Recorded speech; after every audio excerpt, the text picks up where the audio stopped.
All right, thanks everybody. So we're going to get started today. We'll start with our summary that we made last time of Genesis 41, verse 45 through 43. I got it up there. Our title was, Joseph prepared Egypt for famine, attracting his brothers to buy food, and Joseph tests them to get Benjamin to Egypt. So I took James's title. Mike's not even here, so he lost. I took your title. Because it was shorter, actually. So our summary was, dream interpretation turned out to be true. There were two sons born to Joseph, and Asenath, Ephraim, and Manasseh. There was plenty and then famine, and the brothers headed to Egypt without Benjamin. Joseph accuses them of being spies. Joseph has some fun with his brothers to test them. Simeon is in prison until Benjamin comes back. Money was back in their bags with the grain when they got home. Hunger convinced Jacob finally to send Benjamin. They took back the silver as honest men, and then the dinner party of Cain wrapped up the day with Joseph. All right, that one's going in the bucket. Man, we're getting close to the end. How many chapters are there? 50. There are 50 chapters in Genesis. And I thought after we got done with the main Joseph story, things were going to slow down a little bit, and I have as much stuff for 46 and 47 as I did for the Joseph story, so we'll see. It's actually, in fact, I had a couple commentators say, look guys, it just can't all be as exciting as the Joseph story, all right? And then I was like, this other stuff is exciting. All right, so our summary for last time, it was chapter 44 through 45:24. And the title was, Joseph's brothers are tested, and it is found that Benjamin has a silver cup. Joseph reveals who he is, and Pharaoh sends them back to get their families. Sorry, that was James's title. I was one ahead. So, what happens in Genesis 44 through 45:24? What's the first thing?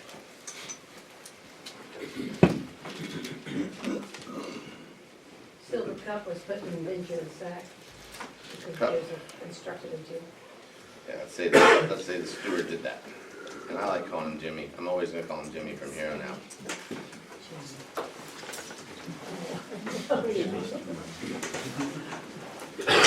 Yes, in case you missed the joke, it's because he's the best actor in the Bible, Jimmy Stewart. So. Okay, and then what?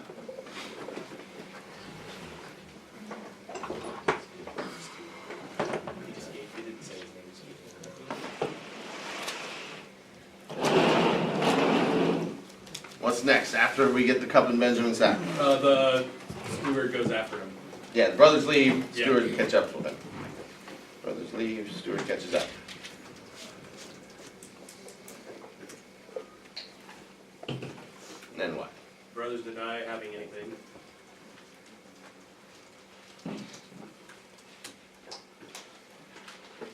Judah speaks for his brothers. Very good. Judah speaks for the brothers. Promises slavery and death if they have the cup.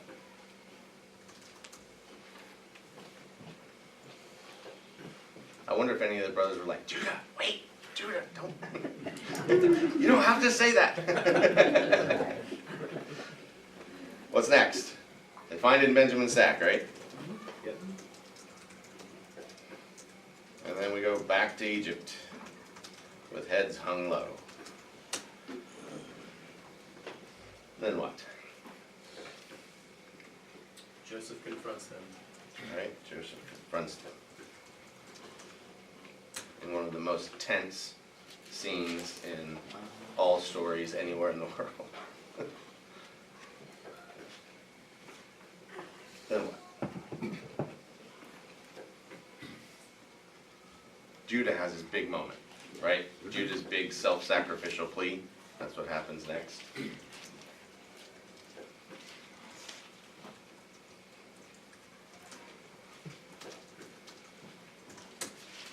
Okay. Yeah. I think that this is the next part is where Joseph finally reveals himself. Yes, that's how we end. Joseph is revealed. How about that? Look And at, also, he tells them not to be angry because it was all God's plan. very good point.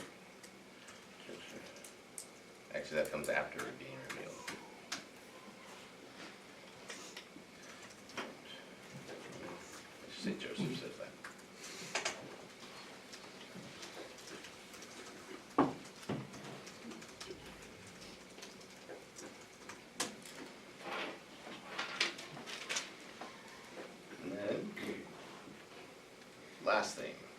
is. Go home and get the family, right?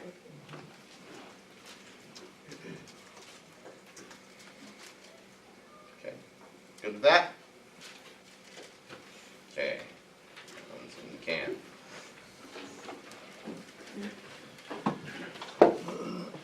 Oh, I forgot, we have some wonderful, so these, let's see, where was it? Do you want to say, introduce these? Go ahead. They're just some photos I found online of Philadelphus, the city where Joseph lived with the Pharaoh.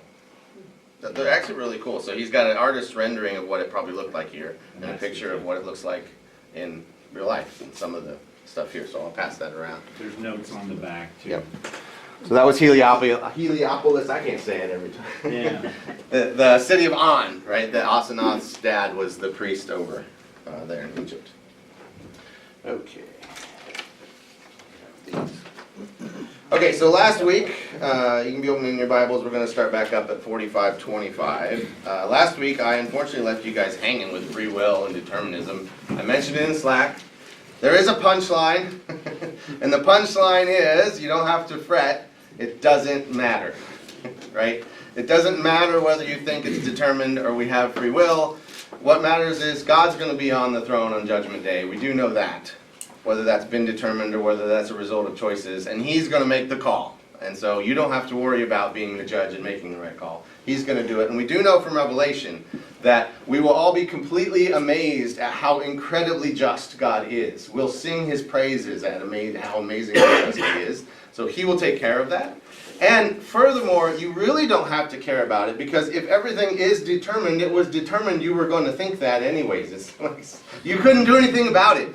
If everything's determined, you can't do anything about it. But all of us live like we have free will, right? Every person in this room knows, like deep in their soul, I'm making choices. You look back sometimes and think, did I really make that choice, or was that just how it was supposed to be? But you know you're making choices. So we live like we have free will, and that's the most important thing. Because if you look at all the possible outcomes, if it's determined you have no choice, you were going to do what you were going to do. If you have free will, you can either live as if you have free will and you accept Christ and you go to heaven, or you can live as if there's no God and you don't accept Christ and you're going to go to hell. So there's only one happy path in all the paths. This is a variation of a thing called Pascal's wager. Have you guys ever heard that? Blaise Pascal. Pascal's wager was, look, none of us really knows exactly the truth. And so if I believe the atheist and I live as if I'm an atheist, at best I cease to exist when I die. You know, that's the best if I'm right. At worst I was wrong and I'm in hell. And so he's like, if you're just a betting man, you should just live like Jesus Christ is the Savior, because that's the only happy path. The rest of the paths end up not mattering. So live as if you have free will. And don't worry too much about it. Getting stuck is like, is this really determined or not? But James had a good point, and I had it in here too. It was amazing how many of these points that were the same. That God is complicated. You know, I said before, we don't really have the language to describe how free will and determinism work together, because the two seem like they're defined in a way that they can't simultaneously exist, right? We just don't have language that can fully express how this is, and that makes it hard. And so, you know, God is infinite, and our minds are finite. And so if you draw a bubble that represents infinity, and you draw a bubble that represents something finite, obviously there's stuff outside the finite bubble, right? There's going to be stuff about God that we don't understand. Things like the Trinity. It's not fully understandable. So just accept that we don't have the capacity to understand everything. This is one of those things, because God didn't explain it to us. And we are going to get in the story to see a little bit of that complexity of God. Hopefully today, if everything goes well, but we'll see. So let's start in on chapter 45, verse 25. So we left off, Joseph said, don't fight. Go home and get dad. No fighting, right? So they went up out of Egypt and came to the land of Canaan, to their father Jacob. And they told him, Joseph is still alive, and he is ruler over all the land of Egypt. And Joseph went, every time you boys come home, you've got some new story. Right? Like, come on, guys. And his heart became numb. Like, I feel like that's the mode he was in. Every time they come home, there's a new story. And this is the worst one. Don't mess with it, boys. There's no way this is true. Why are you telling me this? for he did not believe them. But when they told him all the words of Joseph, which he had said to them, and when he saw the wagons that Joseph had sent to carry him, remember the limousines and the Suburbans, everything, this huge entourage shows back up. The spirit of their father Jacob revived. And Israel said, "It is enough. Joseph, my son, is still alive, and I will go and see him before I die."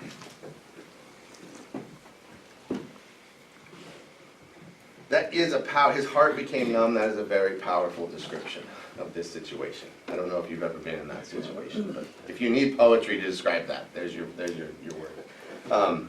Did the brothers tell him the truth? We talked about that last time. It doesn't say what they told him for how he happens to still be alive. I'm pretty sure that they told him, we found the coat by the side of the road. It turned out it was bloody because the Midianites captured him, not because wild beasts tore him apart. And the reason I think that is, in the blessings at the end of Genesis, when he's blessing all the boys, he recounts all the bad stuff that they did. And he does not mention them selling Joseph into slavery one time. And so it looks like at the end of his life, he did not know, even at that point, that the brothers were really responsible for this. But my title of this little point is Jacob's Awful Life Ends Well. Right? His son was dead for 20 years. I mean, let's go back through this story, okay? He deceived his dad, Isaac. He had a fight with Esau. There was Laban, Leah, and Rachel, and the dueling wives for children, and for his affection. His wrestling with God, Dinah's rape, Shechem's slaughter, Bilhah's defilement by Reuben. He was an awful dad to 10 of his 12 sons. He had then the loss of Joseph for 20 years. Famine shows up. He had to let Benjamin go to Egypt. I mean, has there been any good points in Jacob's life here? It's been rough. And God has blessed him at the end that he's going to get to see the child he thought was dead. I have not lost a child, and I have heard from those who have, you cannot even imagine what it's like until you have. Joseph lost his favorite child for 20 years, and now he's back. This is the feeling in Joseph's heart as they're packing up to go. 46. So Israel took his journey with all that he had and came to Beersheba and offered sacrifices to the God of his father Isaac. And God spoke to Israel in visions of the night and said, "Jacob, Jacob." And he said, "Here I am," Benani. And then he said, "I am God, the God of your father. Do not be afraid to go down to Egypt, for there I will make you into a great nation. I myself will go down with you to Egypt, and I will also bring you up again. And Joseph's hand shall close your eyes." That is another beautiful phrase. Joseph's hand shall close your eyes. There is no greater sense of peace, I think, than what that one sentence can bring. Like the end of Jacob's life is going to be Joseph himself closing his eyes. But Jacob was already going. Why did God appear to him when he sacrificed and told him, "Go ahead and go"? I think Jacob was planning to go and come back home, because this was the land God gave him. And if you contrast what God tells him here with what God told him when he was at Bethel at Jacob's ladder, and he said, "Don't be afraid." He tells us that every time he talks to us. And he's about to go up to Uncle Laban's house, God says, "I'll be with you. I'm giving this land to you."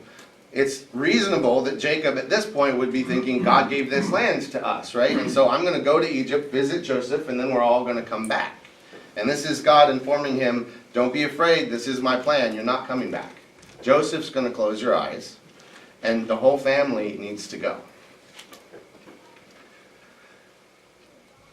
I am surprised that Jacob doesn't question God here, because every other god that God assigned to the nations at Babel do not travel outside their territories. They were very much tied to the physical dirt of the land that they were given control over. They were tied to that dirt, and they couldn't go to the other gods' territories. The way they went was their followers would carry a little idol of them into the land, so that there was a conduit into this other god's territory back to the God of my territory. And so in this case, the God of the Bible was completely unique. He carried Jacob to Egypt. Jacob did not carry God to Egypt. This was a completely new thing in history when this happened. That's the God we follow. And the reason he can go into everybody else's territory is because he set up the territories in the first place, right? It was him that did it all. So he can go wherever he wants. And this is new. And he prophesies to Jacob what's going to come into the future, right? He's like, this is part of the plan. There's an implicit bias I think we bring as what people that are the inheritors of Western civilization, of Christendom, that we don't fully appreciate the idea of prophecy in this way. And it was a point originally made by a guy named Henry Bamford Parks in a book in 1969 called The Divine Order. His thesis was, and it's correct, this is the generally accepted scholarly view, that every other religion and culture in the world sees history as cyclical. So their view of history is that there's a wheel sitting here spinning. And the seasons change, and we come back to the same season, and the kings rise and the kings fall, and we get another king and they fall. And the plenty comes, and then the famine comes, and then we get the plenty again. That history is stuck in place, and we're just spinning around. There is no ability to conceive of progress in this view of the world. There's no ability to have prophecy because prophecy is just what already happened the last time we were around the circle. What happened before is coming back again. And this is how every other culture viewed the world. This is how Hindus view the world, right? The cycle of samsara, that you get reborn and your karma determines whether you get a better life or a worse life, but you're just stuck in it. The gods are stuck in samsara. Everybody gets reborn and you're going back again. It's just this big cycle. And Henry Bamford Parks' point was, he said, Judaism, starting with the Torah, repudiated the cyclic view of history held by all other ancient peoples and affirmed that it was a meaningful process leading to the gradual regeneration of humanity. And this was the origin of the Western belief in progress. And so we read that with that implicit bias coming in, that we have a linear history. You guys remember when I started the course and I sold it, we had this butterfly picture?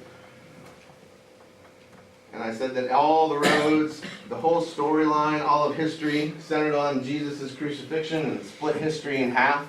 And we started with the creation of the entire universe and we zoomed into Jerusalem to Jesus. And then we zoom back out in Revelation until we get back to where God is controlling everything again, right? This was this picture. This implicitly has a linear representation of time. You can't have this when you see the world this way.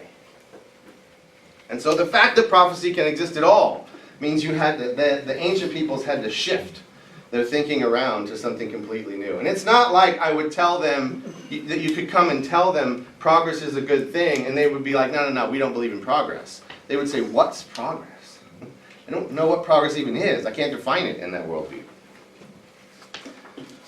All right, so chapter 46, verse 5. Then Jacob set out from Beersheba. The sons of Israel carried Jacob, their father, their little ones, and their wives in the wagons that Pharaoh had sent to carry him. They also took their livestock and their goods, which they had gained in the land of Canaan, and came into Egypt. Jacob and all his offspring with him, his sons and his daughters, sons and his sons' sons with him, his daughters and his sons' daughters. All his offspring he brought with him into Egypt. The only reason they're able to pick everybody up and move is because they have been living like nomads. They're basically gypsies. They live in tents. They build no cities. They put down no roots in Canaan. So, I mean, think about how hard that would be. Great-grandpa says, we're all moving to Egypt today, guys. There's not one of the 70-some kids that's like, or 66 kids. It's like, actually, we're going to stay here, great-grandpa. Like, thank you very much. Nope. Their whole setup was, we're living in tents, we can be mobile, we can move anywhere we want. And that's partly because God did tell Abraham, at some point in time, you're going to be strangers in a land not your own. Like he said, don't get settled here until I bring you back. My question with that is, in Egypt at that time, and I know Rome was, like, they don't have other gods, but in Egypt, did they, like, punish you if you worshiped God instead of their gods? Because, like, if that's a good question. Joseph brought him in, because I know they were, was it Pharaoh that was impressed with Joseph's God because he was able to interpret dreams, but then I wasn't sure if they docked him points, I guess, for... So polytheistic culture is that there are many gods. And so you don't get angry at people for worshiping their gods because you're worshiping your own gods. The gods may fight, right? But you don't, it's only a monotheistic culture that could say you're bad for worshiping any other gods than ours. All the polytheistic gods were not trying to convince you that there weren't other gods. It's just, I'm the god of this region. When you're in this region, you worship me. And so when the Israelites come and it says that the Egyptians thought the shepherds were abominations, and that's why they kick them off to this other side, it's not for worshiping their own god, it's because that was their ritual cleanliness practices, that if you were in touch with cows, cows were part of our gods, the female cows, and if you could have eaten a cow, that made you unclean to us, and so we can't touch you. It's not really a punishment as much as this is just our religion's, cleanliness rituals. So nobody at that time, in fact, the Romans, back when Christianity was coming up, they would call the Jews and the Christians atheists. Because the Romans believed in all the gods. And then they would call the Jews and Christians atheists for thinking there was only one ultimate God. They were like, that's basically believing in none of the gods. You guys don't believe in any of them. So, I was just wondering Good if they were question. like That was a in good danger there, going from where they were to there. so the next part of this is a list of names, and I've kind of set out when we start I wasn't going to read all the list of names. However, there's a little side we should take here that in verse 12, sons of Judah, Er, Onan, and Shelah. Remember, we got Genesis 38, so we actually know something about them, right? So Er, Onan, they died in the land of Canaan. The sons of Perez, so Perez and Zerah, that was the two children, the twins that came from Judah and Tamar's forbidden relationship. Remember that? His daughter, or his daughter-in-law. And they were Hezron and Hamuel. So Hezron and Hamuel, they're like, this is the beginning of the line that goes to David, and then therefore on to Jesus. And so we can't get the genealogies of Jesus if we don't at least have this list of names here. The other important thing about a list of names is picking favorites. I have picked my favorites. My favorites are, verse 21, Muppim, Huppim, and Ard. I really missed out naming at least 3 of my kids Muppim, Huppim, and Ard. I feel like it needs an oh my after that. Like, Muppim, Huppim, and Ard, oh my. Anyway, so we'll move on. 46. So the important thing to know is there's 66 names in that list. That's the important thing to know. Verse 26. All the persons belonging to Jacob who came into Egypt, who were his own descendants, not including Jacob's sons' wives, were 66 persons in all. And the sons of Joseph, who were born to him in Egypt, were 2. All the persons of the house of Jacob who came into Egypt were 70. So did you do the math, add it up? 66 descended from Jacob, plus Jacob, that's 67, plus Joseph, that's 68, plus Ephraim and Manasseh, Joseph's 2 kids, that's 70. Make sense? Now we have a problem here. And so I like for Christians to be very well informed when there's questions about the text that they're reading, and there is a big question mark here. The Septuagint is a translation of the Bible into Greek, the Old Testament into Greek, and it says there were 75 people there, and it's not because it couldn't do math. It lists some great-grandsons, it lists the grandsons of Joseph. And so this one only lists Joseph's 2 grandsons, right, to get us to 70, and then the Septuagint lists 5 more that were their sons that get us to 75. And you think, well, okay, no big deal. Deuteronomy 10:22, God says to Israel, look at yourselves. When you came out of Egypt, you were 70, and now you're as numerous as the stars. So he says 70. So you think, okay, God says in Deuteronomy it's 70. All the translations agree in Deuteronomy it's 70. But then in Exodus 1-5, they disagree again. Septuagint has 75. Masoretic text, which is where we're getting this from, has 70. And Stephen, in the New Testament, none of the translations disagree. Stephen says 75 when he's making his case before the Pharisees who are about to stone him to death. So now you're like, which one is it? And so I thought this was a good point to give us an idea. I said Septuagint, Masoretic. Where in the world did our translations come from? How did this get here? I see this tendency in myself when the list of names is there to take the telescope view again. We should take a telescope view. Where did our translations come from, and why is this important? This is important because I think the number one most effective way that I've seen, at least in the last 400 years of history, for people to pull someone from Christ from the true saving knowledge of the Bible is to tell them their translation is flawed. And so if you don't know where your translation came from, you believe it. And so you should know where it came from. So we're going to go through where our translation came from. It won't take too long. We're going to start with the Greek Empire. So you remember the Greek Empire, Alexander the Great, 323 BC. So one of the things that Alexander the Great brought to the world was they forced the Hellenistic culture on all the peoples that they conquered. So that whole area of yellow was forced to learn Koine Greek. And so the first oldest translation we have was at 250 BC. So this is after Alexander the Great, right? He was 323 BC, now up to 250. It's the Septuagint. Now, since this is BC, this is only the Old Testament, right? We don't have the New Testament in BC. So we have a translation of the Greek Hebrew, and this is actually the oldest document that we have of what the original Old Testament said, is the Septuagint, okay? But it's in Greek. It was a translation from that. So, actually, you know what? I do want to make a point here. We've got our Septuagint. We're going to work our way up. It is good for you guys to know there are two people that were most famous for making the claims that the translation is wrong, follow me instead. Both of those people somehow ended up setting up this massive organization that you owe fealty to that person and their organization instead of God in Christ, or in addition to God in Christ. The first guy's name is Charles Taze Russell. I know a few people in here know who Charles Taze Russell is. Does everybody know who he is? Founder of the Jehovah's Witness religion. He began by saying, all the translations out there are corrupted, and he wrote and published a thing called Studies in the Scriptures. And he said, read this instead of the Bible. I have done it all correctly.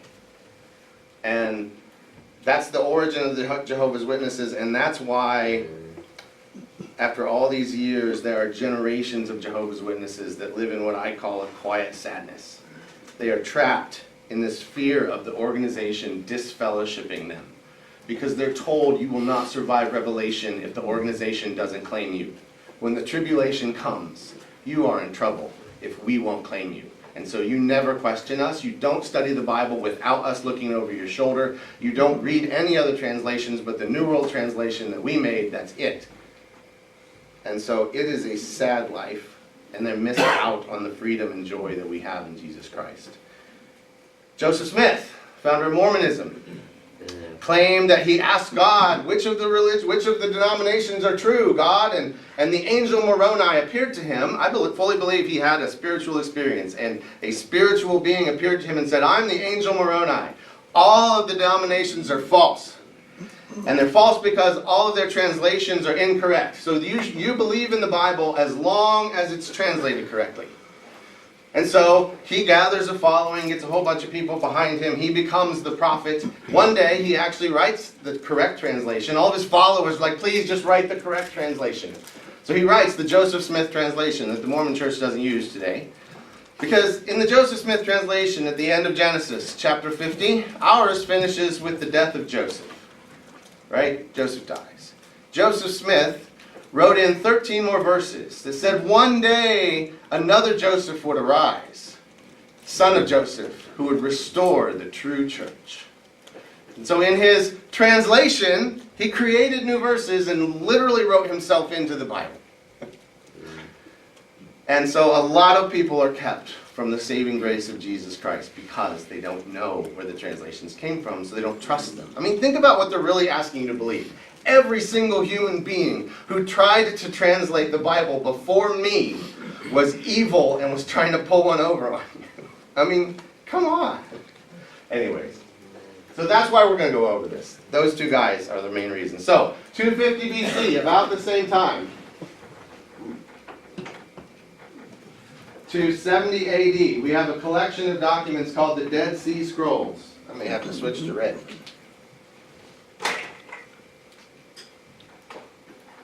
Dead Sea Scrolls. Hopefully most of you guys have heard of those. Those were unfortunately only discovered in 1947, but this is when they were written. So there was actually a group of people called the Essenes in an area called Qumran at that time that made money by copying books. That was what they did. They'd copy books and they would sell them to people, and we found their warehouse in some caves. And in the caves, we had a complete Isaiah scroll, tons of stuff. And it was amazing when we found that, how incredibly accurate the Masoretic text that we use was to the original way, way, way back then. Like, it was insane. It was miraculous how accurate that it was. And the most important part of this is we have proof. What the people who weren't Christians said was that all the prophecies of Jesus in the Old Testament were written after he was born. And this was the first proof that we had that they were completely accurate in the original Hebrew. So this is the proof you have that Isaiah 53 was written long before Jesus came. So 250 BC, but we didn't know about this. When the Septuagint was made, when the rest of these translations were made, we didn't know about Dead Sea Scrolls, right? So they're there, but they're not in the overall list. So then we skip over Jesus and we get to 405 AD. We get the Latin Vulgate. This was translated by a guy named Jerome for the Catholic Church. At that time, the word Catholic was supposed to mean proper. It was just the people that had gathered together and said, we're the true followers of Christ. And they had commissioned somebody to make a Latin translation of the Bible. And the Vulgate comes from the word vulgar. It means common. The entire purpose of this was the Catholic Church at that time wanted the people to be able to read the Bible because it was in a language they didn't speak. So Jerome translated it into Latin, which was the language they did speak. And why did they speak that language? Because who deposed the Greek Empire was the Roman Empire. So here's the Roman Empire. Roman Empire comes on the scene. Now everybody speaks Latin instead of Koine Greek. And so now we're using the Latin Vulgate. That stayed as the official translation of the Catholic Church, at least for about 1,000 years. That was a big one. Next up, around 1000 AD, a group of a Jewish sect that was completely dedicated to the faithful transmission of text, to the point that when they copy the Torah, when they copy old text, they have to get every stroke of the pen exactly right from everything that they're viewing, and if one stroke's gone, that scroll's out. The Masoretes were completely obsessed with proper transmission of the text. So the Masoretes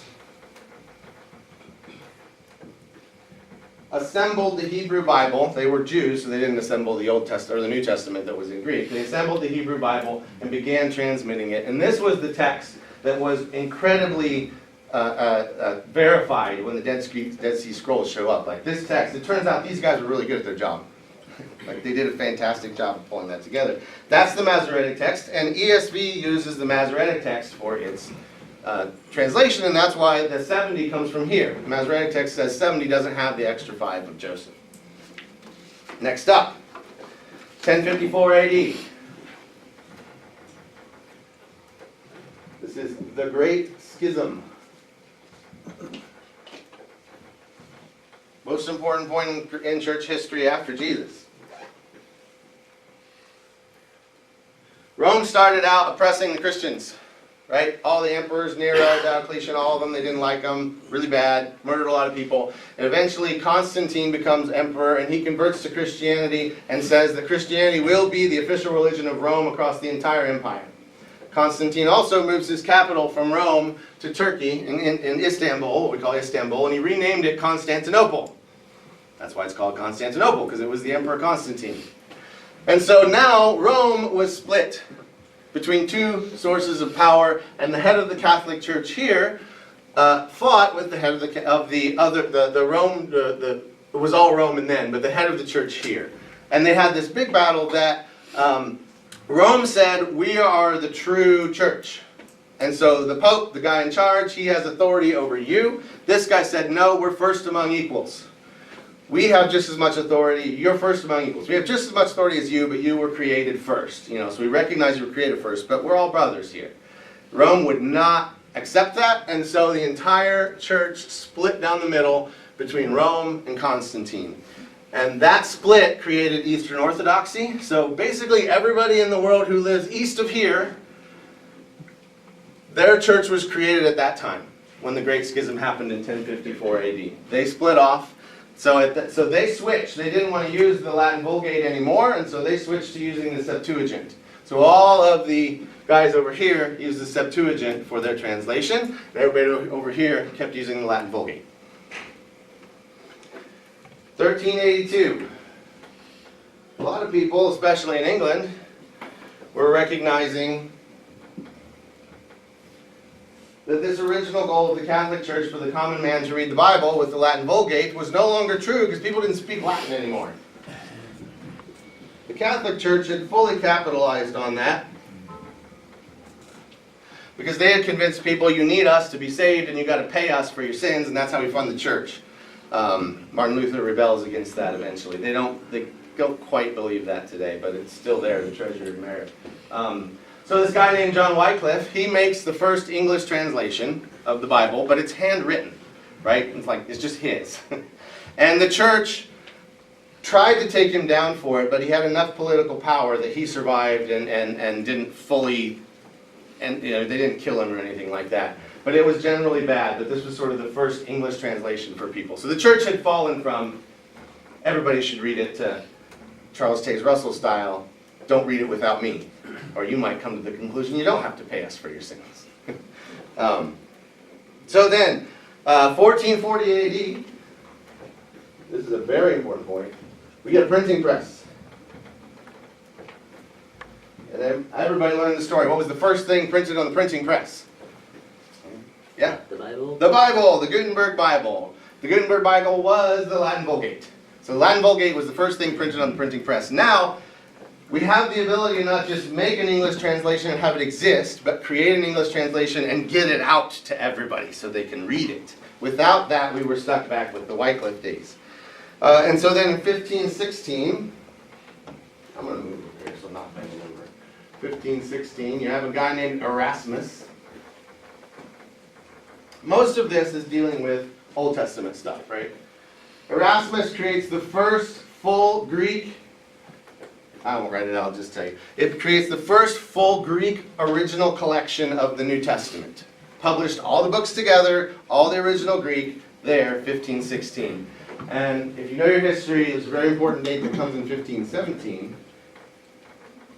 And that's when Martin Luther nailed his 95 Theses to the door of the Catholic Church. This was the birth of Protestantism. Martin Luther rebels against the Catholic Church, says sola scriptura. I should stop listening to you guys, I should get to read the Bible. And so at that point, all of the people who broke away from the church had a very vested interest in not using the church's original translation. They wanted to go back to the original Greek and Hebrew, right? That's why, to this day, that's why we feel that ourselves. The original Greek and Hebrew is important, because translations can get different views on these things, right? And so because Erasmus did that in 1516 and 1517, that can become this lightning rod around which the Protestant Reformation can gather. So then in 1526, a guy's name you should never forget, William Tyndale. A lot of Christian organizations today have the name Wycliffe, Tyndale, you've seen those before. William Tyndale creates the first English translation of the New Testament and publishes it with the printing press. First published English translation that everybody can get. He also did the Torah in Hebrew, and the Catholic Church arrested him because they said, we don't want the common man to read the Bible without us. They arrested him, and in 1536, they murdered him. They executed him. But something happened in 1535, right before he died. They executed him purely for making an English translation of the Bible. Spanish Inquisition. A guy named Miles Coverdale picked up William Tyndale's work, all the translations that he had done, assembled them, finished it out, and published the Coverdale Bible. Out to everybody. Finally, everybody in the world can have a copy of the English translation of the full Bible so we can read it. And in 1611, the end of this, we get the King James Bible. King James Bible was commissioned by a guy named King James. Because about 70 years before, they too, this tiny little island up here, had broken away from the church in Rome, right? Because they wanted to make their own political way in the world, and so they break away from that church. He says, we need our own Bible, we're not using the Catholic Church's Bible. We have English translations here, so he commissions people to create the King James Version of the Bible, and that version is 80% the translation of William Tyndale. That's where it came from. So that's why we have the King James Version. I'm not going to go over the ones after that. After that, it's basically updating King James so that it's more the English we speak today, the same kind of Vulgate style desire. That's why I like the ESV. Their goal was keep as close to the original Greek and Hebrew as we can, even if it doesn't fully make sense, but try to write it in a way that we can read it in the language that we have. A lot of Bibles have that goal. This is where our translations came from, and it's largely driven by these empires and these great political movements. So that's why you have the Bible sitting in front of you this today. Any questions about that? Hopefully, if you didn't know some of that before, it was like, aha, that makes sense now. Okay, so Genesis 46:28. He sent Judah ahead of him to Joseph to show the way before him to Goshen. And they came into the land of Goshen. Then Joseph prepared his chariot and went up to meet Israel, his father, in Goshen. He presented himself to him and fell on his neck and wept on his neck a good while. I probably would have cried if I was there too. Israel said to Joseph, "Now let me die, since I have seen your face and I know that you are still alive." I'm going to call that the end of the Joseph narrative, right there. After that, it's like, let's meet Pharaoh and end of Jacob's life and stuff.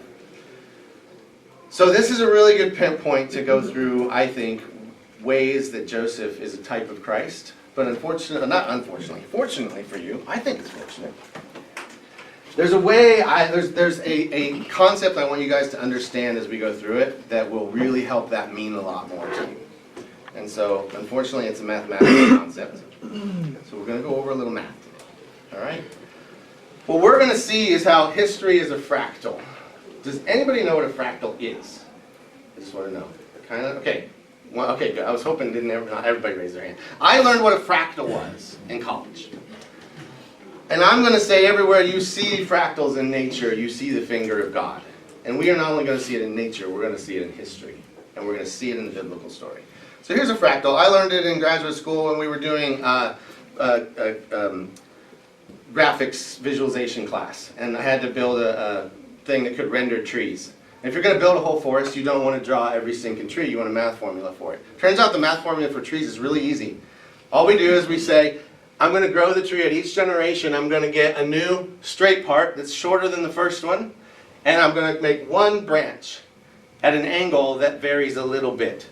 Okay, so I create a little bit of variation in the angle and a little bit of variation in the next section. So if I grow one generation, I have it just set as 2 right now. So I grow one generation of this tree. You see, I got one, I got a slight angle, another one, I grow another generation. And you see it starts to look kind of like a sparse tree. Now, if I just change it to 4, at each joint we're going to make 4 random lengths and angles. That looks kind of like the tree that you're used to seeing, doesn't it? Even though it was random. So you can make a whole forest of those things really quick, which is math. It's kind of fun. And so that's what I learned. I was like, wow, that's cool. So next time you look at a tree, you realize it's just this little math formula about branching. But there's other things like that, like snowflakes. This is probably the one most people have seen. So if you have a rule that I have a triangle, and every straight line I'm going to break another triangle in the middle, it would look like that. And then if I do it again, it would look like that. I do it again, it would look like that. I do it again, it looks like that. And you get a snowflake. A fractal is this repeating process. A process that repeats, but not always quite the same way. It's slightly different, but you still see the repetition to it. Barnsley fern was another really good example. A fern, every part of the fern is a repetition of the original one. So like if I take the whole fern and overlay it over this leaf, it's also a fern. And if I take that fern and lay it over that leaf, it's also a fern.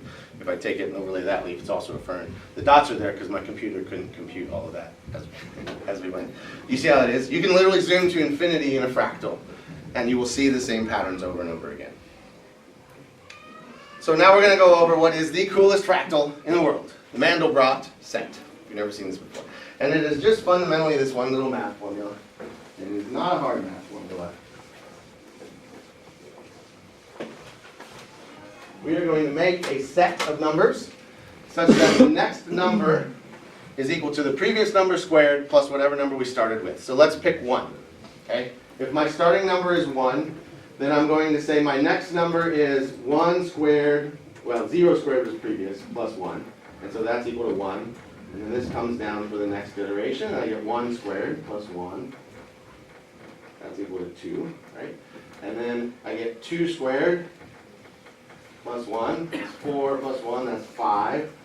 And the Mandelbrot set says, I want a set of all the numbers that I can pick to start with, that as I go to infinity doing this, the set stays small.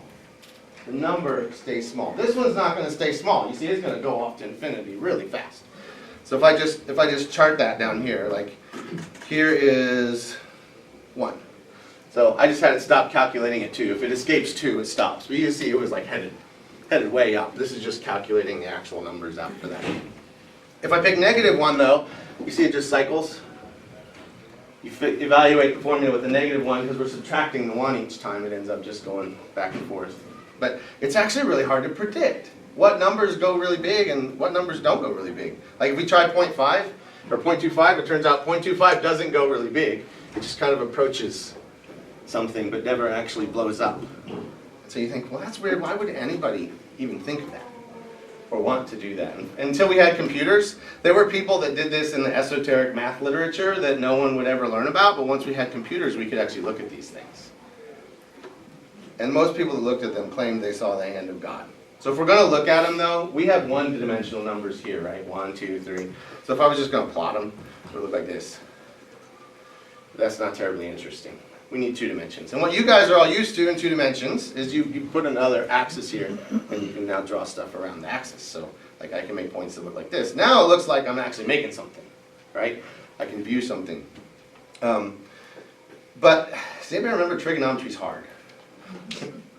Like, it's sines, cosines, all kinds of crap. There's actually a much easier way to do it. I don't know why we don't learn this. But the reason we don't learn it is because we, for some reason, named them complex numbers. Complex numbers are way easier than regular numbers. You get a complex number by saying, can I move around in the plane by just multiplying by something instead of all the sines and cosines and stuff? So like if I wanted to rotate the number 2 up to here, I want a number that if I multiply it by the number, I get up here. So let's just call that number I. Okay, so I times 2 gets here. So if I want to rotate it again, that would be I times 2 to get over here. And again, it would be 3 i's times 2. And if I just like put those together, you get I times 2, I squared times 2, I cubed times 2. And now we can look at this one to actually figure out what I is. So I is, if I times 2 equals -1, right, or equals -2 right here, right? We got -1 times 2. Well, if I squared is -1, what must I be? The square root of -1. But we were all told that doesn't exist. That's why they call them imaginary numbers. But if you believe the imaginary number exists, you can do this really easy math. The rotation is just multiplying by I. It's a piece of cake. And so that's what we're going to do. Our number now is going to split into 2 parts. Our 1 is going to become a real part plus an imaginary part times this thing called I.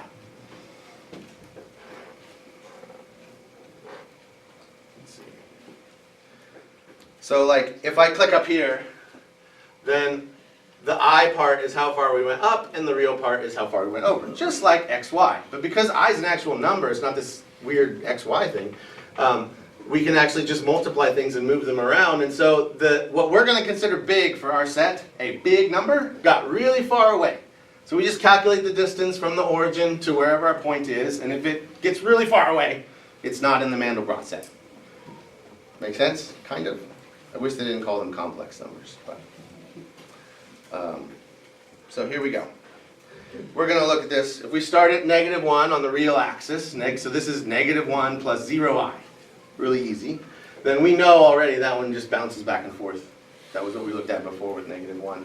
If we look at 1, it like escapes way out along that axis. And if I look here, though, like I'm closer, I'm at like -0.75 real plus 0.1i, really close. You see I get this kind of weird bouncing around. It doesn't go off to infinity. All the points are right in here. So if I just take my mouse over here, we can actually start to get a feel for that. So everything out here, you see all the big dots? We exploded. We get down in here though, look at that region. Like, something about this middle region is causing us to stay small. And as soon as we hit a border, we go big really fast. You get a feel for that? So it's kind of hard to get a feel for that as I move that around though. Let's just plot them. So I'm just going to say that every point that doesn't escape is black. Every point that does is blue. And the stuff right on the border, like that escapes really slowly, we're going to make that white. Like it'll get more white the closer it gets to the border. And we'll say, what does that look like? So here's the first. I'll just compute all those points. I see some black here. I see a lot of blue around here. I'll compute some more points. There's 8. This is why we needed computers to actually figure this out. It takes a long time to compute all that. That is what the Mandelbrot set looks like. Did you ever guess that as I'm going through? That this like next one equals first one, you know, square, previous square plus start is that when I look at it? No way. Nobody thought that, and that's why when Mandelbrot is the first guy who plotted this, he's like, that's insane, but it's way more insane than you think. So now you can see if I turn the little mouse tracker on, when I'm in the black region, see how the points all stay there, but as soon as I get to the blue region, I'm out here. So we have this weird looking shape, got these circles on top. The circles have all of these awesome repetitive properties. The top circle, we're bouncing between 3 points everywhere in the top circle. Then the top circle happens to have 3 little peaks on it. If I go to the next circle, we're bouncing between 5 points, and it happens to have 5 peaks on it. And the next one has 7. And it actually goes to infinity, all the way down to there. And so, if you zoom on this, like let's zoom over here. I'll turn this off so it's not messing up. You zoom over here. We start to zoom in, and I compute it again. You'll notice that we see the same circle actually. It keeps getting repeated.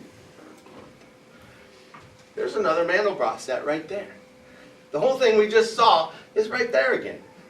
And there's another circle right here. We can zoom there to infinity and keep getting circles. So before we go zoom to infinity, which we can do, I just want to show you that main shape you saw in the middle. It looks so weird. What the heck is that? It's not as complicated as you think. It's called a cardioid. It's just what happens if you have 2 circles and you put a pencil in one of them and you roll it around the other circle. That's what that shape is. So if I hit reset, you'll see that it traces out that cardioid. So that thing in the Mandelbrot set is a perfect cardioid. So there's a really fun page where a guy who, I had my AI do this, it did not optimize it nearly as well as this guy did. He has a Mandelbrot set here, we can zoom nearly to infinity. You can just keep going. So we're going to zoom in right here like the tip of this circle. So you see as we go, we keep seeing the same thing. Another Mandelbrot set, another circle, another circle. You can zoom to infinity and keep getting these patterns. Oops. There's going to be another Mandelbrot set right there. So I'm going to zoom back out. The weird thing about it is, though, depending on where you zoom, you see completely different patterns.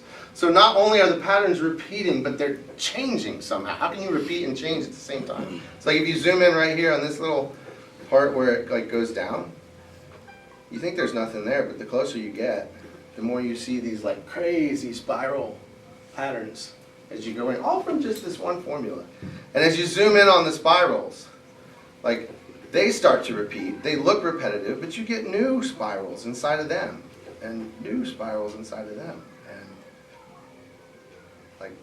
And at one point you can get these little like elephant, like you can hit I feel lucky, that's kind of fun. It'll just randomly move you somewhere in the infinite space and pick a color scheme for you. It moves you around. These things look amazing. That's a fractal, guys. So when we look at history next week, and we look at the story of Genesis, I want you to picture this zooming. Like we are zooming in to infinity, and we're seeing the hand of God as we move back out. Like there is this structure in history. So if you guys want to play with this, it's on my website, aaronalt.com/Bible, where all the other ones were. You can mess with it. But anyways, that's the Mandelbrot set. So I know that was not exactly Bible related, but next week it will be. Because I just need you guys to know what a fractal is, to feel that sense of amazement that I feel when I see history this way. Okay? All right. Thanks, guys. So